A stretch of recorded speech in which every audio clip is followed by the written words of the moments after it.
Hey there, welcome back to Owl Dragon Adventures. I'm Scott Kegler. And I'm Rob McPherson. And here are our perfect game night recommendations.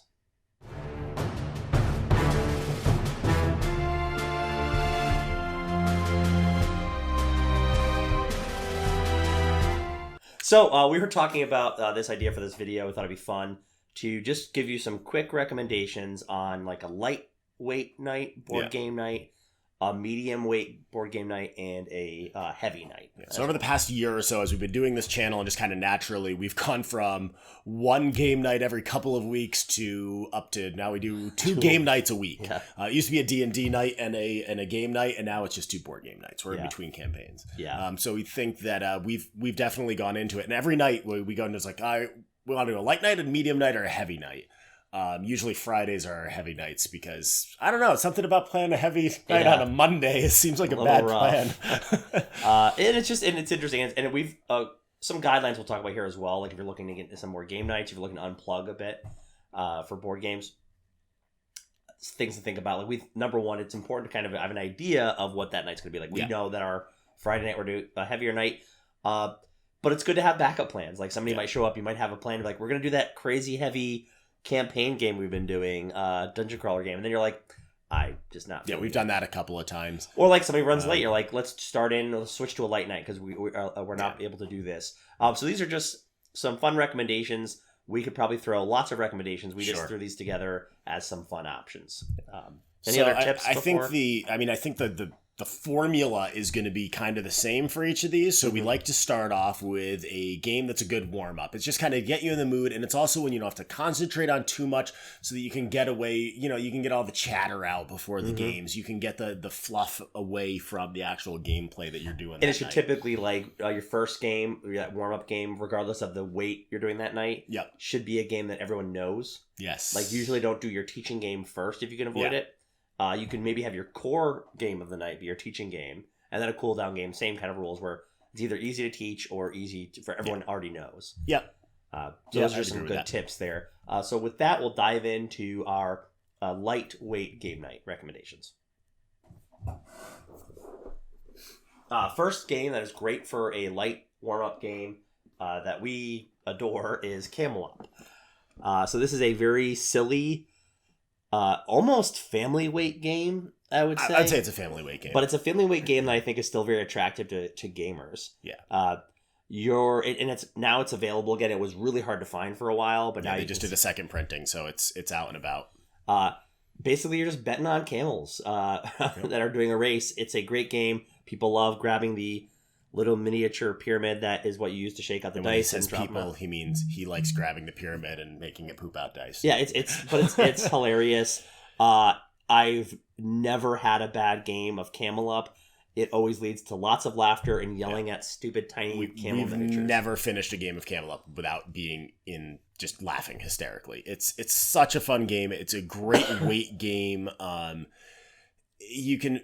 And as you've put it several times, it's a game that if you've got a bunch of people, and some people don't want to play games, so you're like doing a party night with your friends, and they don't want to play games, but they can just still sit around and chat.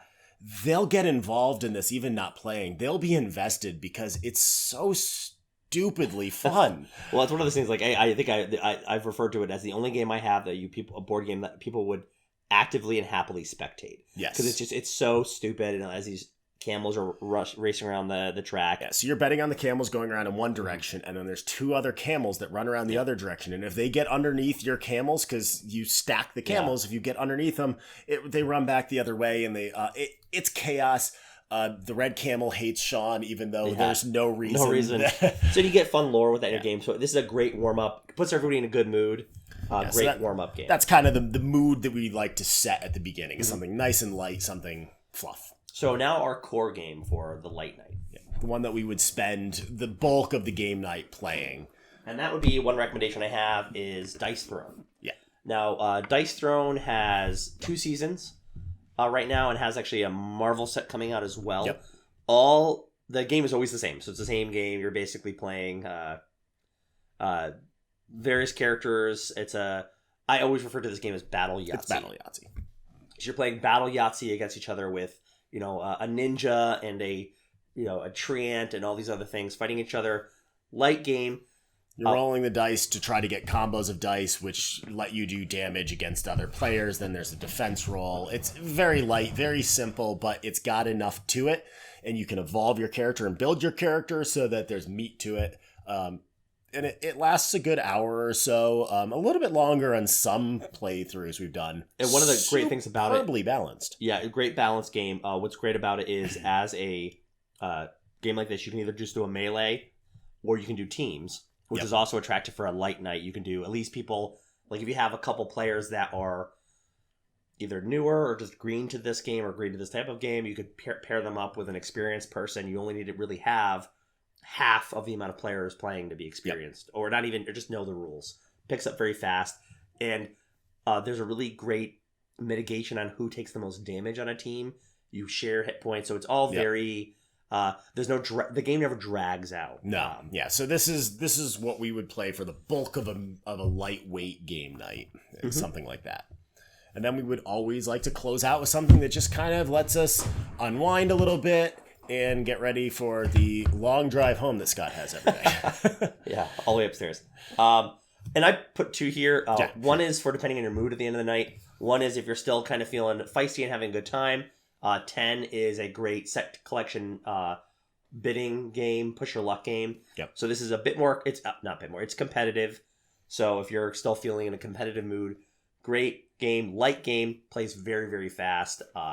Great surprise for me last year. I was going to say, I think definitely our favorite of the AEG games we played at PAX. We've mentioned it before several times, but it's a fun game. Fun game, light, quick, fast, and cheap to get. Yep. And then if you're in the mood for kind of a co-op to wrap out the night, something where you're all working together... Mysterium Park, which is the quicker version of Mysterium. Same concept where you're playing psychics, trying to solve a crime. Funny, light night game at the end of the night. Yeah, it's always fun to look into the psychology of those who are picking the cards for you. Right. Yeah, so that's kind of what we would build for a light night. It's nothing too complex, nothing too deep, nothing too competitive, really. But just a nice, fun light night. This would be a good Monday night for us. Absolutely. So next up is going to be our midweight game night. So something where we're not really looking for like a really brain buster night, but we want something more than just fluff games. Absolutely. And a nice warm-up game I really like, and I actually love this whole series. It's just the box I grabbed. But that is Unmatched by Restoration Games. I believe, yeah, right? Yeah. Yep. So this is a trick-taking strategy more style. Of a hand management, I think, skirmish game. Yeah. Well, the combat trick-taking. That's why I think a little bit, yeah. And really fun. There is pretty much a theme for anything you'd like. Great quality components. It's fast. It's funny. There's a lot of good humor in the cards. Yep. You can be playing either as something scary like Bloody Mary, but you could also be playing as characters from Buffy, Robin Hood, Bigfoot, Dracula. Yeah, it's just great to toss characters from legend, from lore, from history, all together on this little skirmish battle map. It's not like a wide open thing. There's paths that you have to take to get to everyone. It's a lighter game, but it does require a bit more strategy. So that's why it would reach the mid-level for us. You just have to kind of learn your strategy, your character, figure out what things moving. It's tactics movement, so that's going to come into play.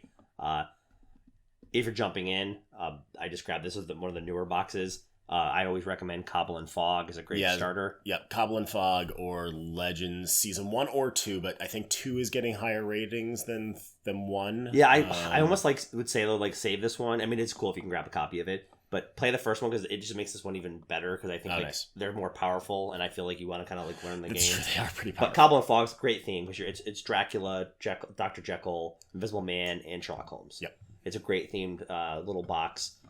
You can really get a game done in 45 minutes to an hour with up to 4 players. Except for that one game that you and I played that lasted like an hour and 20 minutes because we just kept running away from each other. Absolutely. And then jumping up in weight quite a bit from Unmatched, but this is Root, which I still feel is a medium weight game. Yeah. This is the Root, a game of Woodland Might and Right, and this is by Leader Games. And essentially is an adorable... better version of Risk. Yeah, so if you want to play Risk some night, play Root instead. You never want to play Risk. So you want to play Root. I'd argue Risk Legacy is good. Risk Legacy, yes. But so basically... I'd still rather play Root. So it's a fun game. in that style of area control, victory point chasing, but you'll be done in 90 minutes to 2 hours. Even Although with 4 ironically, players. you never play the area control faction. Absolutely not. I like playing the crazy vagabond that runs around by himself. Yeah. It's a highly praised game. It's a bit more of a barrier to entry on rules because it's asymmetrical. Yeah, so this is another one of those games that, like, when somebody's playing, if they ask you, like, oh, how do I do such and such with my character? The answer is, Let's figure that out. So that's why I said, like, usually your core game for the night. Yeah. You want people that have played Root already, or at least if they haven't, you're like, set them up with, like, hey, we're going to have you play with cats. I'm going to help you out. Yeah. Maybe, just try to, work them through that first game. But usually you want to have everyone to be aware of the factions. Just a quick note about Root. Also, they just came out with the Marauders faction, or the Marauders expansion, which we're both excitedly looking forward to. We missed the Kickstarter, unfortunately, but we'll find it soon. Yeah, it's a very fun game. It's light. It takes a area control game and makes it cutesy with animals, but it's still a very crunchy game. Yep. So they're great for a medium weight night. And then at the end of a nice medium weight game night, you want something to kind of wind down. And this is one of our favorite worker placement games, and kind of a reverse engine builder. Yeah, so what's funny is that, like, in terms of it being a engine build / worker placement, there's nothing that makes it stand out in terms of mechanics. The theme is amazing. So last will, you are a well-to-do gentleman in Victorian England, and your uncle has died and has given you, or all of your uncle has died. Yeah. And you are all challenged by a very peculiar will, where he says that he never got to live life to the fullest. He waited too long, so he has now decided to have a game where he's given you all a small inheritance, and the first person to live the most lavishly and go bankrupt will get the rest of the inheritance. So you all start the game with all the money you try to usually gain in an engine building game, and now lose you're it all. to spend it all. So the person who could have the most ridiculous parties, do the most things, have the most friends you give money to. I was very thrilled. I won the first game, and then I immediately became very depressed because it means that I am just the most adept at spending money, which is a little close to home. What I love about it is it's a game that really stays true to its playtime. It says 45 minutes to 75. Yeah. Pretty accurate. So it might be on the longer side of a cooldown game, but the theme is so light and the gameplay rounds are very fast that it's one of my favorite worker placement games. So that's Last Will by Chex Games Edition. Yeah, so that would be our midweight game night. So that could be a Monday for us, probably a Friday where we're feeling just a little bit lighter.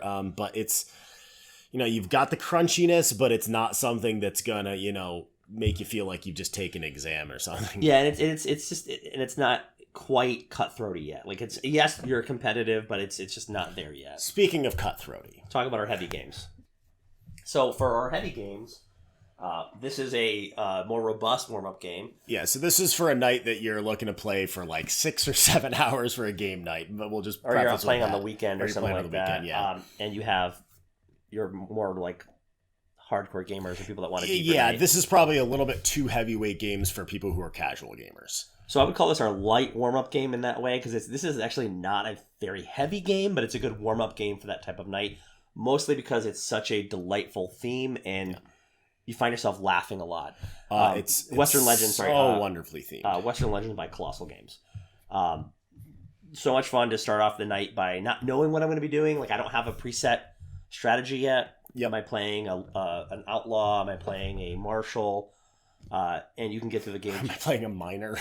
Yeah, like, how am I getting my money? In one moment we had a hilarious game recently where, like, I lost a game of poker to the player to my right, but then immediately robbed him at the end of the set, the poker game. So it's fun, a lot of laughs, quick game, and as I said earlier, this one, if you didn't teach this one, but you only taught your core game before, and that one was known, very easy to teach, but still feel like you're getting a you can full hop game. in really, really easily. So I'll put kind of a 1.5 game thing before we go on to our true heavyweight game that we're recommending. If you add the expansions to this, we haven't played all the expansions yet, but I've heard that if you add the expansions to this, it becomes like your meat game. Like, it could be a 4-hour, 5-hour game. So base game for a warm-up. If you wanted to just make this your focus, add the expansions in. And I would actually even argue this one could even fit into a medium night as your core game. Sure. If you get really experienced at this game and you can jump right into it. Next one, and I'm struggling with this one right now, is Rising Sun. This is by Come On. Yeah, so this is what we were talking about with the cutthroatiness, and this is the really heavyweight game. This is one of our heaviest weight games in our collections. I really love this one. I know a lot of people prefer, in the trilogy, prefer either Ankh or Blood Rage. I personally really like Rising Sun. I think it is a great heavyweight game. I collected all the dragons. I'm happy. Yeah. Same like Blood Rage. You're going to be buying monsters. There's an area control game. This is going to be a bit more tough. What I like about it is the alliance mechanics are true. You're kind of locked in, and it makes it for a more interesting game night. Really sings at 4 to 5 players. Yes. But big area control definitely eats up the whole night. Action planning, very meaty game. Watch some videos on it. Don't just try to dive in. Although the instruction book is good. Watch some videos on it. Yeah, I would say we had a longer game of it because I was also teaching it when we played it our first time. So once you know it, it's very easy to get through. Sure. And yeah, it's still going to be 3 hours easily. But just a lot of fun. But this is a much more serious cutthroaty game, if you would say. Yeah. So in that spirit, not a very heavy game. But we wanted to have a really light cooldown and something. Yeah, our heavy nights we tend to, after our heaviest game, we were like, okay, let's do something that requires like no thinking. Yeah, and meditative, I think, was the good word you used. And I like a lot of super abstract type games, or like this. This one is nice, simple dice placement game. That's a Sagrada. Dice placement and dice manipulation. Games. Yeah. It's a very pretty game to look at the end of the night. Yep. It is, as you can see there. You're building stained glass windows. Plays well the same, like 1 to 4 players, depending on what you played in the first couple games. You can knock this one out, and we went with a very short game in 30 minutes. Yeah. Because you could be having that heavyweight game. You don't want to jump into something else, but if you still want to play something before you go home, simple, easy. So while you notice that in our light game night and our medium game night, we kind of kept up the weight in the last game, after a heavy game day or game night, it's very rare that I go from like being like, yeah, that was a great game of Twilight Imperium. Let's break out Rising Sun now. I'm not I'm a little bit of a sadist. Yeah. That's why it's like, probably after a heavy game night, you're going to want something super light. Yeah. And this is a great light game, nice and meditative. There's some other ones that are like this I would also throw out there.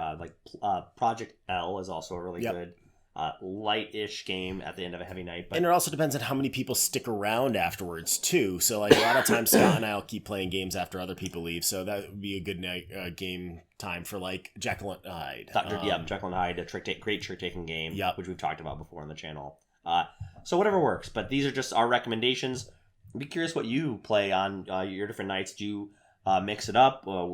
Sometimes you want to play the light game, very, very light game, then a heavy game. Curious to what you usually get to your table. Are you weird and do you only play like one game in a night? What?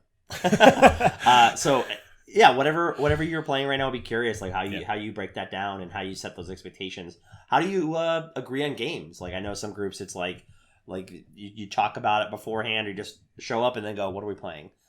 It's like our Friday night. I was late to game night because I was working on a show, and when I got there, you broke out Kingdoms at first, and then we were really stumped. We're like, oh, what do we want to play next? What do we want to play next? And all of a sudden, it just caught me. I'm like, what about Fire Tower? We haven't played it in a while, and it turned out to be a really solid game of Fire Tower too. Excellent medium weight game. Yes, by the way, Fire Tower. Yeah. So those are our recommendations. Let us know what you think in the comments and any questions you may have. Yeah. And with that, good luck on all of your board game adventures. And thank you for joining us on ours.